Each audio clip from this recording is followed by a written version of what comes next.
Hello बच्चों, कैसे हैं आप सब? कैसी चल रही है आपकी पढ़ाई? आशा करते हैं कि आप अच्छे से पढ़ रहे होंगे।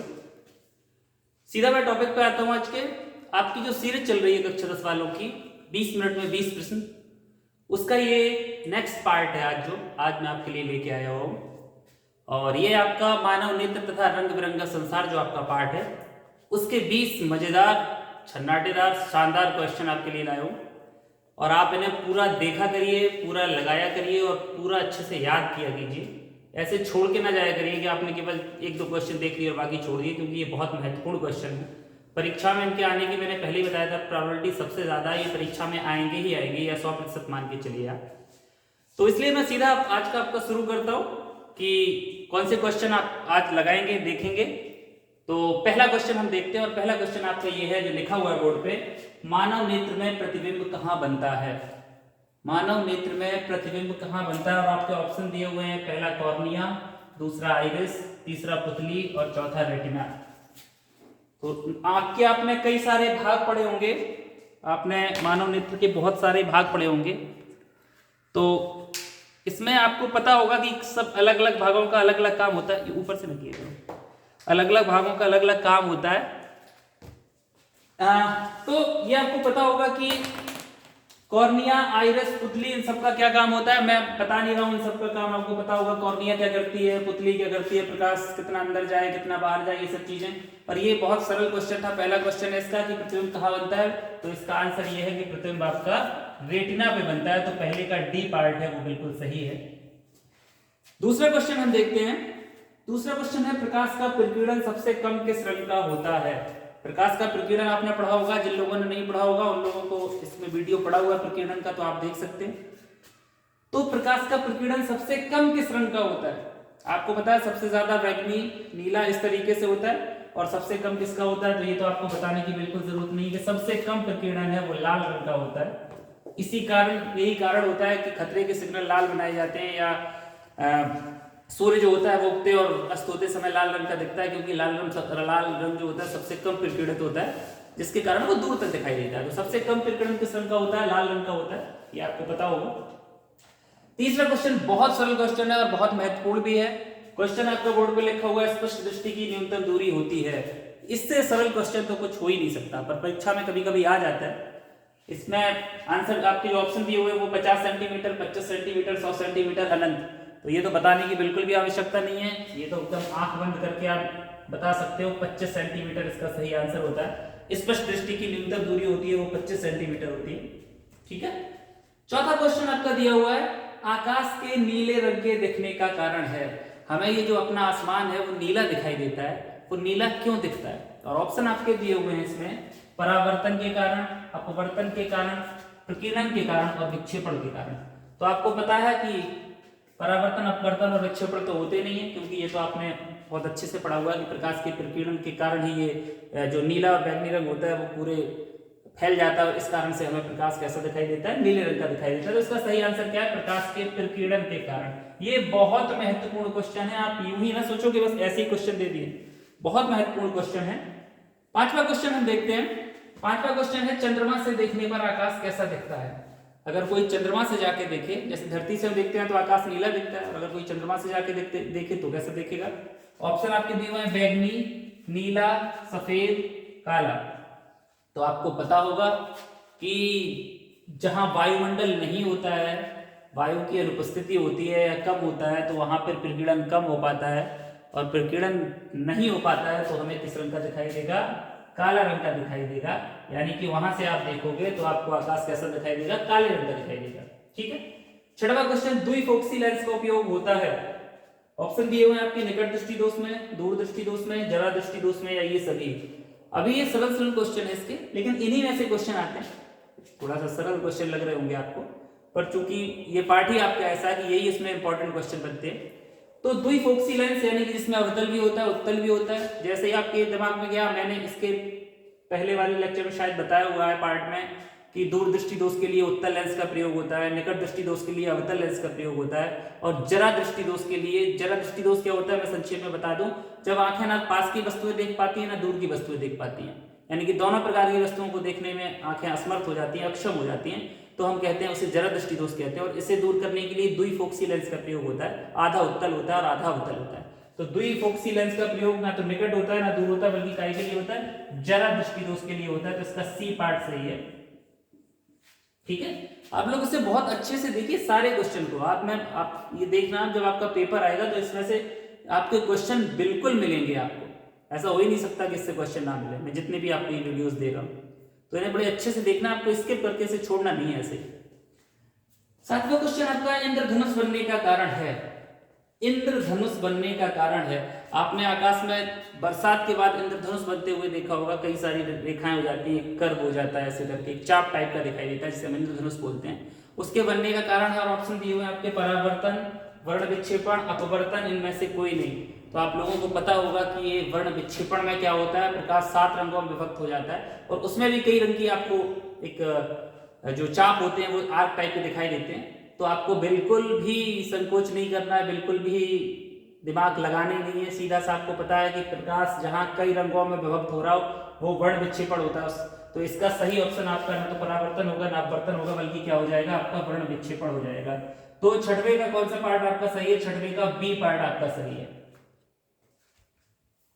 तो जो इसके बाद जो आपका अगला क्वेश्चन है वो है कि 8वां क्वेश्चन, तारों के टिमटिमाने की घटना का कारण है।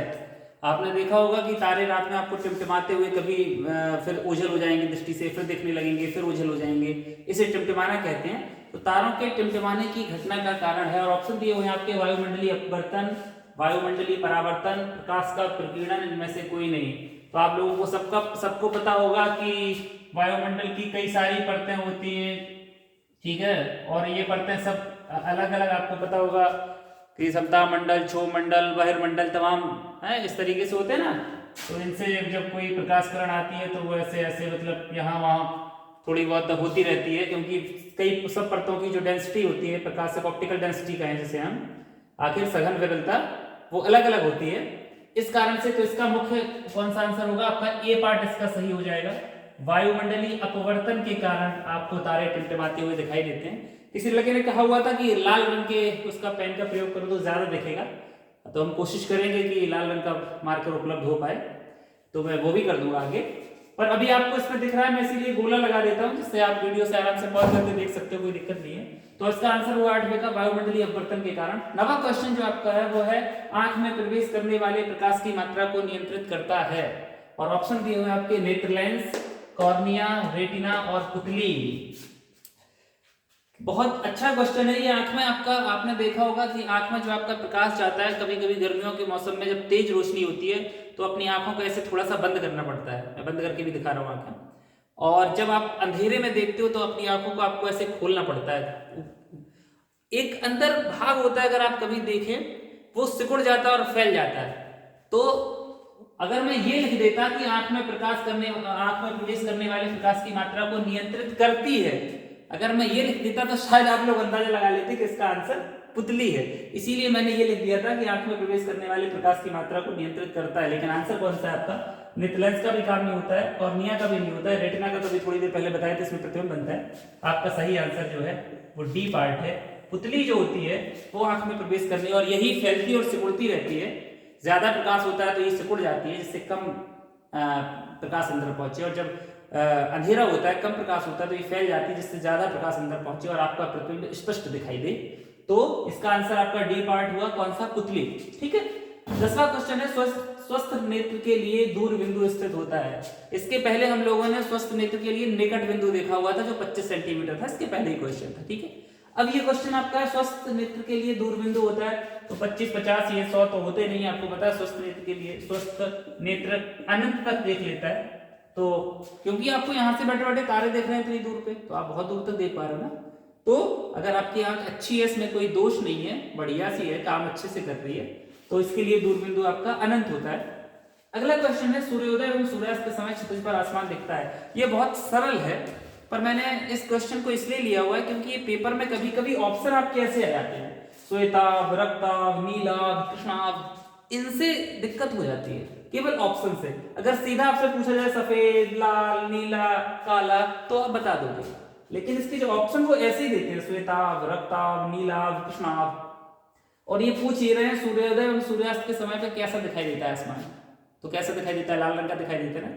तो श्वेताभ मतलब सफेद है, रक्ताभ माने लाल है, तो आप क्या कर दोगे, आप क्या करोगे, यहां आप कर दोगे रक्ताभ। ठीक है, आई बात समझ में कि नहीं आई, आ गई सबको। ठीक है, तो ये देखो सूर्योदय सूर्यास्त के समय क्षितिज पर आसमान दिखता है रक्ताभ लाल। इसका बस केवल ये क्वेश्चन लेने का केवल और केवल यही कारण था कि आपको ये नाम जो है श्वेताभ रक्ताभ इनमें कभी कभी दिक्कत ना हो, इसलिए ये रक्ताभ इसका लाल रंग सही हो गया। अगला क्वेश्चन है आपका, कांच का अपवर्तनांक अधिकतम किस रंग के लिए होता है। जब प्रकाश किरण आपने शायद पढ़ा होगा, जब किसी प्रिज्म से होकर गुजरती है तो अपवर्तनांक के हिसाब से ही उसका विचलन होता है। तो आपको बताना है कि किस रंग का विचलन सबसे ज्यादा होता है, या आपको ये बताना है कि अपवर्तनांक किस रंग के लिए अधिक होता है। तो आपको पता है इसका तो सबसे कम होता है, इनका बीच में होता है, सबसे ज्यादा किसका होता है, बैगनी रंग का होता है। तो अपवर्तनांक किसके लिए ज्यादा होता है कांच का, वो बैगनी रंग के लिए होता है। ठीक है, फिर इसके बाद नेत्र लेंस होता है, ये जो आपकी आंखों में जो लेंस होता है, स्वस्थ आंखों में या किसी भी आंख में, मतलब बाहर वाला लेंस नहीं, जो अंदर भगवान ने डाल के भेजा हो, आंख के जो होता है लेंस, वो कौन सा होता है, उत्तल अवतल, उत्तल या अवतल दोनों, या इनमें से कोई नहीं, तो सबको पता होगा ये उत्तल लेंस होता है। इसका आंसर आपका ए पार्ट है 13 का, ये उत्तल लेंस होता है। ये बड़े इंपॉर्टेंट क्वेश्चन है आपके लिए। अगला क्वेश्चन आपका जो दिया हुआ है वो है, निकट दृष्टि दोष से पीड़ित एक व्यक्ति अधिकतम 50 मीटर की दूरी तक देख सकता है, सही दृष्टि के लिए उसे किस फोकस दूरी का लेंस प्रयोग करना होगा। आधा मिनट का टाइम है आपके पास, आप पढ़ लीजिए सवाल को। निकट दृष्टि दोष से पीड़ित एक व्यक्ति अधिकतम 50 मीटर की दूरी तक देख सकता है, सही दृष्टि के लिए उसे किस फोकस दूरी का लेंस प्रयोग करना होगा। और इसमें सवाल ऐसा भी आ सकता है कि सही दृष्टि के लिए उसे किस क्षमता का लेंस प्रयोग करना होगा। तो अगर आप फोकस दूरी निकाल लोगे तो क्षमता, लेंस की क्षमता P बराबर 1/f होता है, मीटर होनी चाहिए, तो वो आप निकाल ही लोगे। देख लीजिए इसे 1 मिनट के लिए, फिर सवाल को लगाते हैं। देख लिया होगा आपने, तो इसमें आपको ध्यान देना है कि ये सवाल में 14वां सवाल यहां लिखे देता हूं आपका। इसमें आपका चूंकि निकट दृष्टि दोष से पीड़ित है तो इसका यू हो जाएगा, वो इन्फिनिटी हो जाएगा, -50 लेना है, कोई दिक्कत नहीं है। और अधिकतम 50 मीटर यानी कि उसका प्रतिबिंब जो है वो कहां बनता है, वो 50 मीटर में बनता है। और ऐसे करके जब ऐसे आप सॉल्व करोगे लेंस के लिए, तो फॉर्मूला क्या होता है, 1/f = 1/v - 1/u। आप ऐसे करोगे इसे तो 1/f आपका आ जाएगा कुछ, 1/v आपका 1/-50 है, और -1/, ये इन्फिनिटी तो 0 हो जाएगा सब, तो f इक्वल आपकी कुछ -50 करके निकलेगी। ठीक है, इसे जब आप सॉल्व करोगे तो आपका आंसर आ रहा है इसका -20, -50, 100 और 50, तो सीधा सा आपका आंसर आ रहा है -50, यानी कि ये निकल। और अगर इसकी क्षमता पूछी जाती है आपसे तो लेंस की क्षमता भी आप निकाल देते, ये मैं आगे बता दे रहा हूँ, दिख रहा होगा आपको। लेंस की क्षमता P बराबर 1/f होती है, तो 1/ यहाँ पे आप -50 कर देते क्योंकि मीटर ही है, और ये भागा देके आप जो भी 0.0 कुछ निकल के आती तो वो आप कर देते, 0.02 आती शायद, 50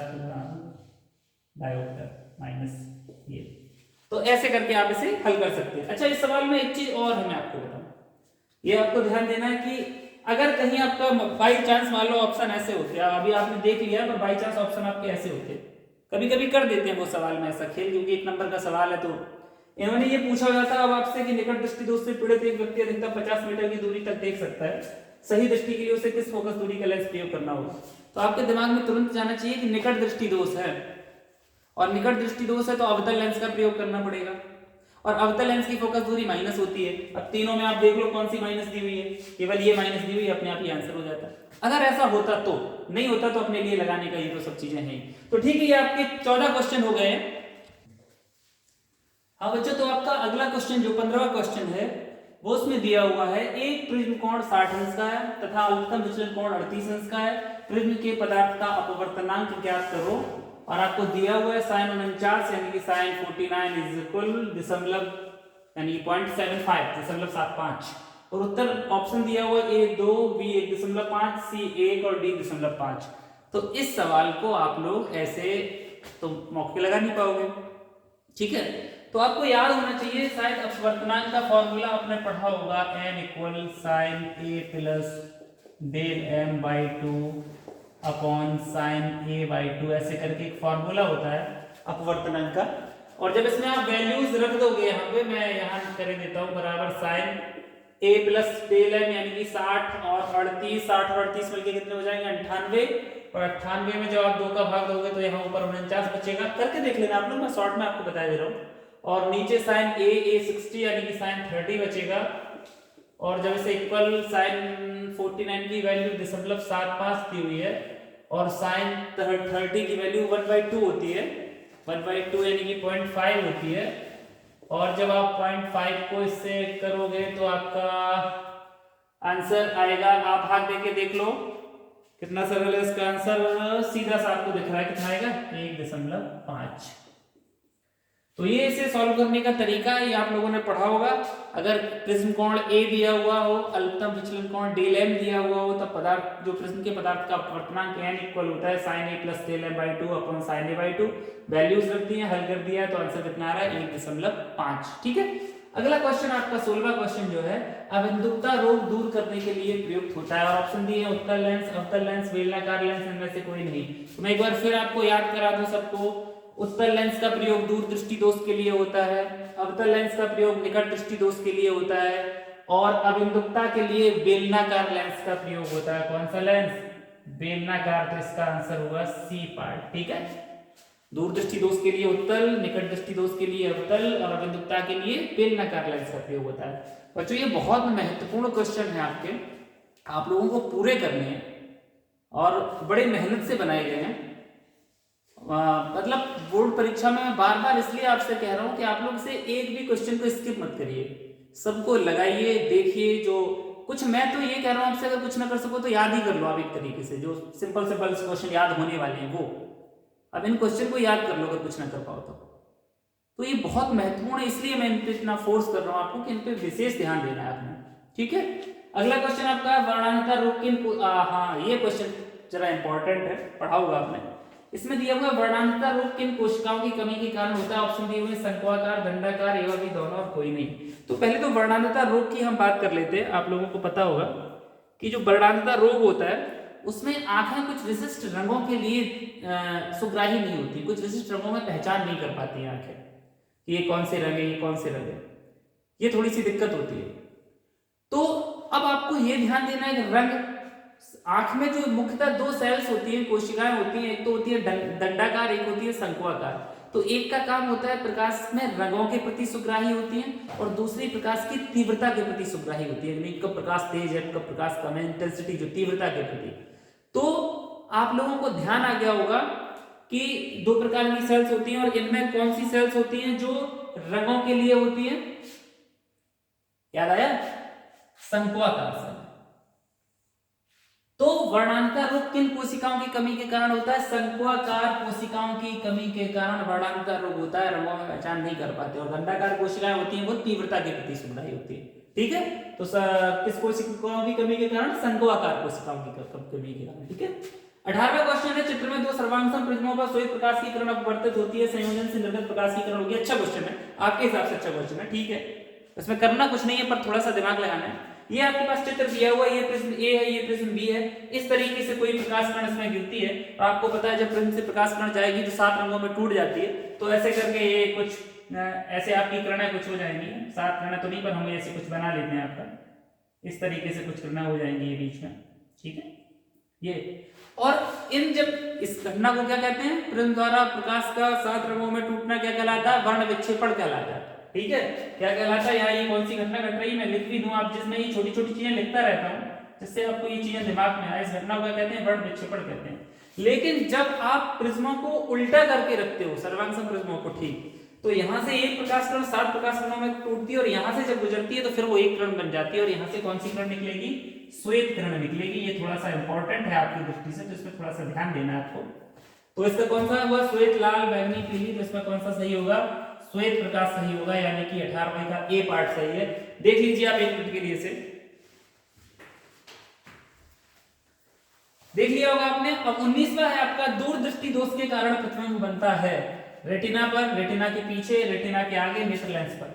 देखो रेटिना पर बनता होता तब तो कोई दोष ही नहीं होता, तो रेटिना तो गलती है। प्रतिबिंब नेत्र लेंस में बनता नहीं है, तो ये आपका गलती है। अब आपके 2 ऑप्शन बचे, रेटिना के पीछे और रेटिना के आगे। इसका नाम ही दूरदृष्टि दोष इसलिए होता है कि जो प्रतिबिंब होता है वो ऐसे, रेटिना यहाँ है, यहाँ बनना चाहिए, तो प्रकाश किरणें यहाँ ना मिलके कुछ इसके आगे ऐसे मिल जाए, ऐसे ऐसे करके। चलो इसमें थोड़ा सा टेढ़ा हो गया, पर आपको ध्यान देना। इस तरीके से कहीं रेटिना से पीछे मिलती है, रेटिना से दूर मिलती है, इसी कारण से इसका नाम दूरदृष्टि दोष हुआ है। तो आंसर आपका कौन सा है? रेटिना के पीछे कहीं मिलती है प्रकाश किरण, यानी कि बी पार्ट आपका सही है। ये आप देख लीजिएगा, बिल्कुल सिंपल सा क्वेश्चन है आपका, ठीक है। लास्ट क्वेश्चन है, सूर्य के प्रकाश में कितने रंग सम्मिलित होते हैं? ये तो जनरली क्वेश्चन है, सरल सा क्वेश्चन है। इसमें भी हमने बताया हुआ था कि ये सूर्य का प्रकाश 7 रंगों में टूट जाता है। तो सूर्य के प्रकाश में कितने रंग होते हैं? 5, 6, 7, 8। आपको तो कुछ ज्यादा दिमाग ही नहीं लगाना, 7 आंसर है। तो बच्चों अभी तक मैंने आपको आज के इसमें 20 महत्वपूर्ण क्वेश्चन बताए हुए हैं जो आपके परीक्षा में बिल्कुल आएंगे, और इनके सब आपको इनके बारे में जानकारी भी दी हुई है। तो आप इन क्वेश्चन को अच्छी तरीके से पढ़ेंगे, समझेंगे, और इसकी जो सीरीज है आपकी वो आगे भी चलेगी। आप लोग अच्छे से पढ़िए मन लगा के, और खूब सारे आपके नंबर आए, यही मैं आशा करता हूँ। बहुत बहुत धन्यवाद आप सभी का।